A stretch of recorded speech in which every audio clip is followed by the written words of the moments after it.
Good morning, guys. This is Matt in the Man Cave with my beautiful wife, Tracey from Esther 414 Ministries. Go ahead and hit that pause button if you do not have your coffee. Rush and get it. Russian, get it today. Russian? Did you call me a Russian? Russian. All right, we're going to be in Exodus chapter 6, 2 and 3. Tracey, read this to us. I'm going to teach you a principle, and it's going to explain why God does some of the things that he does in your life, and you may not realize it. What I'm going to teach, I've never taught before, and it's so magnificent and powerful. And I use the word magnificent on purpose because once you have this key and you put it in the lock, it's going to explain some of the seasons that you had. It's like a master lock key. Yeah, master lock. God spoke to Moses and said to him, I am the Lord. I appeared to Abraham, to Isaac, and to Jacob as God Almighty. God Almighty. Mm-hmm. God Almighty. That's a big deal. Yes. He's revealing to Abraham, Isaac, and Jacob his nature, his person, in one aspect of his name, which was God Almighty. But it goes on. But by my name, the Lord, I was not known to them. Oh.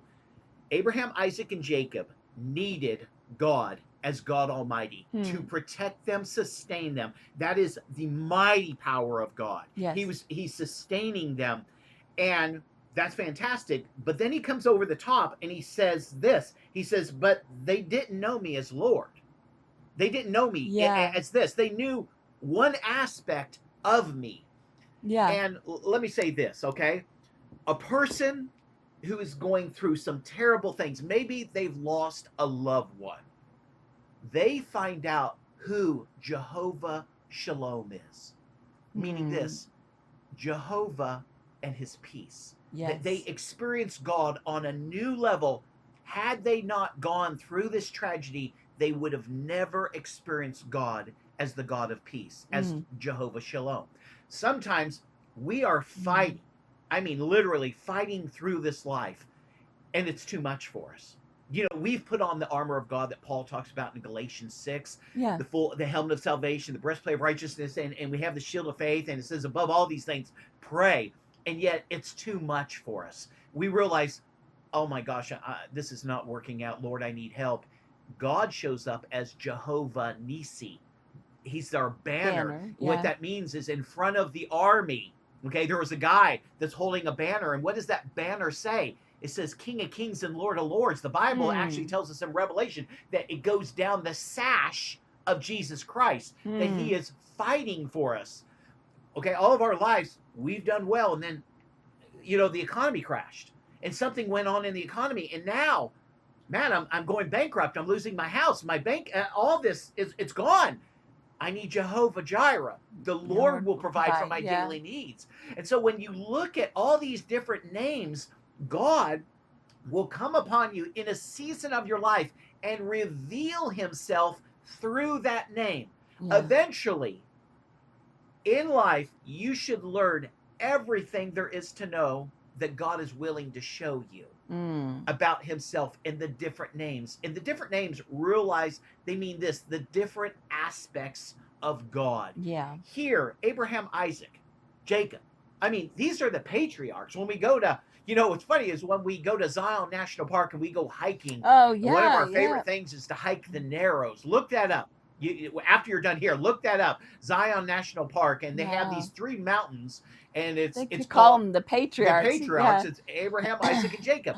And when you think about the Bible, you're like, well, golly, the promise, you know, went to Abraham. I'm going to bless you so abundantly, you know, and my favor is going to be upon you, and you know, and all these different things that went along with that, and your children are going to be greater than the sand on the seashore, the stars of heaven. That's a big promise. And yet God revealed himself to Abraham in only one name.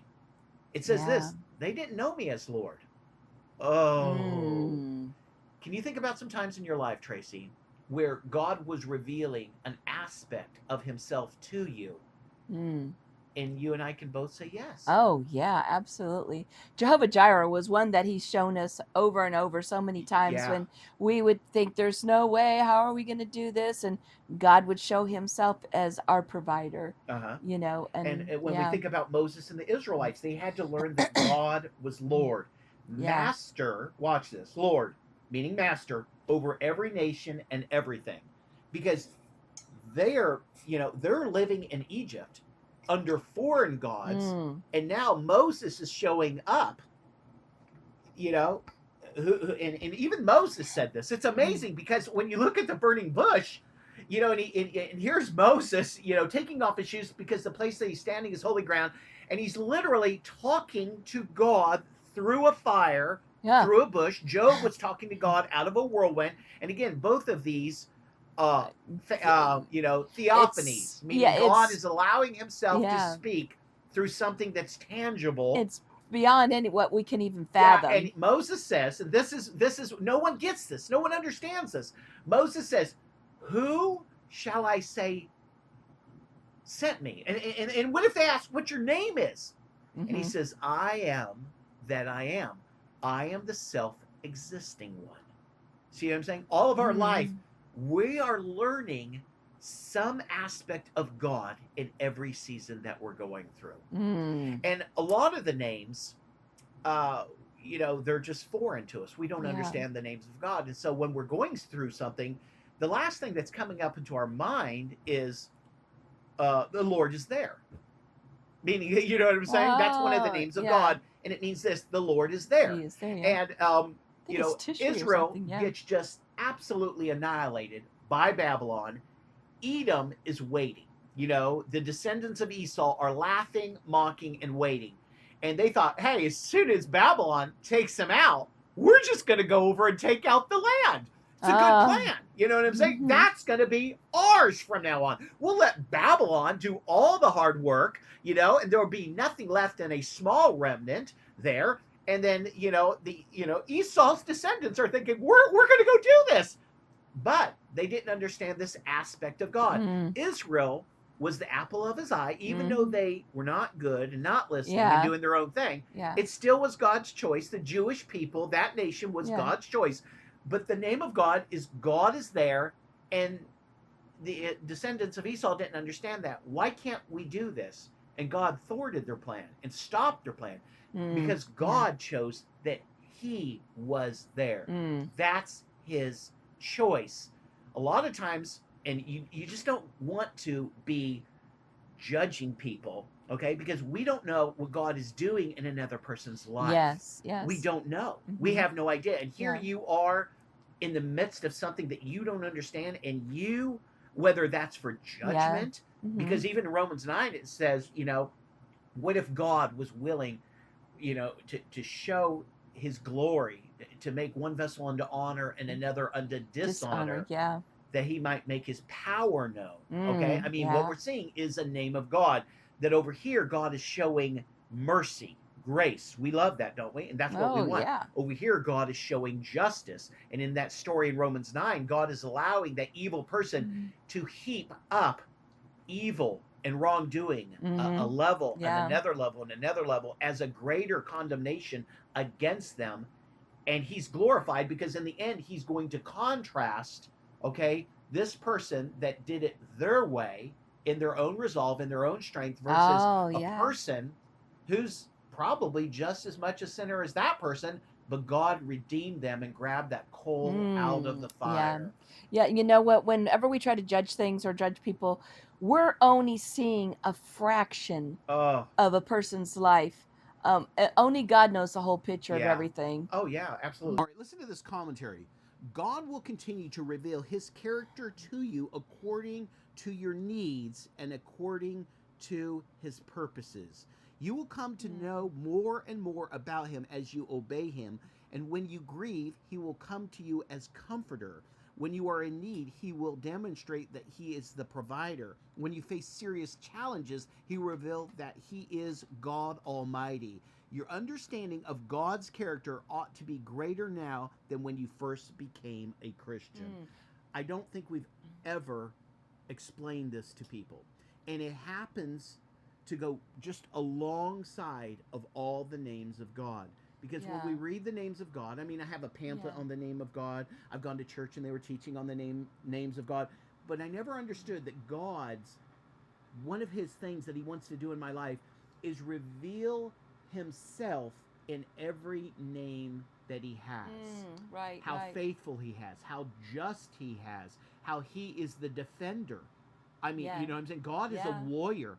And a lot of Yeah. times we don't see that aspect of God, but the Bible is very clear that you will see 1,000 fall at your left hand, 10,000 at your right Yeah. hand, and God is sustaining you. And there's all these aspects of life and seasons where God is revealing something about himself. Now, once God reveals something about himself and you learn it because you're learning it because you have need, Yeah. right?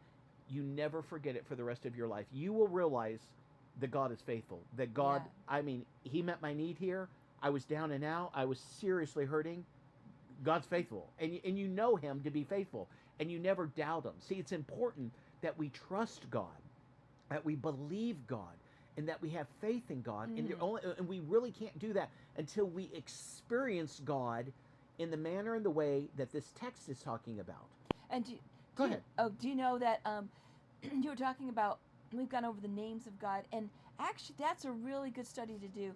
Do a self-study on the names of God, and it's kind of like being in a classroom where you're learning about something, Yeah. but then now Yeah, you have yeah. to make the rubber meet the road, and God will bring those seasons along where you will learn, and the rubber does meet the road, and you start really understanding Yeah, and the as you're names looking, of God. and no one Yeah. teaches this, they just teach you, okay, this is the name, this is where it came from, this is the text, but no one tells you, okay, this is the name of God. How will he reveal himself to me through this name? Yeah. You know what I'm saying? Yeah. Like, let's go back. We were using God is there. You know, Yeah. the Edomites are going to go and take Israel, all right? But they didn't realize, no, you're not. God is there. You know what I'm saying? And in our Yeah. lives, I mean, there might be an elderly person. They're all alone. They're and they feel like that. I'm all alone. No, you're not all alone. God is there. God is there. God yeah. is there, and He's going to reveal Himself so magnificently to you that you are just awed by His presence. And a lot of times I'll talk about in my prayers.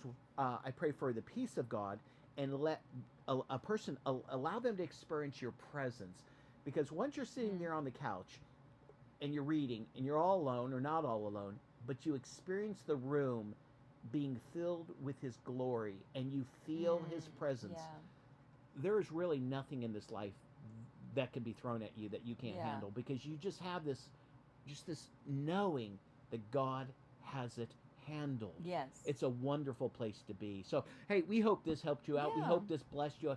And when you look at your life, look at some of the things that you've gone through, and God has brought you through those things because you're listening to us right now. Yeah. Realize this, that maybe He was trying to demonstrate some aspect of Himself or a part of His name Yes. to you, just like this text talks about. Yes, exactly. And you probably have experienced certain things, but you didn't know what the name for God was. Yeah, what was at that God time. doing in the season, and why did God allow it? Yeah. And more times than not, God allowed something in your life so you could experience a different aspect of Him. Yes. We're always thinking about us, are we not? Oh, yeah. I mean, we're always thinking about us, but Me, God, myself, and I. God, okay, it's about His kingdom, His Yes. glory, His honor. And so when these things happen to us now, okay, in the midst of this now, what part of God is He going to show me of Himself? And once I get that, it's the greatest treat, because I'll never doubt Him again. All right, love you Absolutely. guys. Bye. Bye.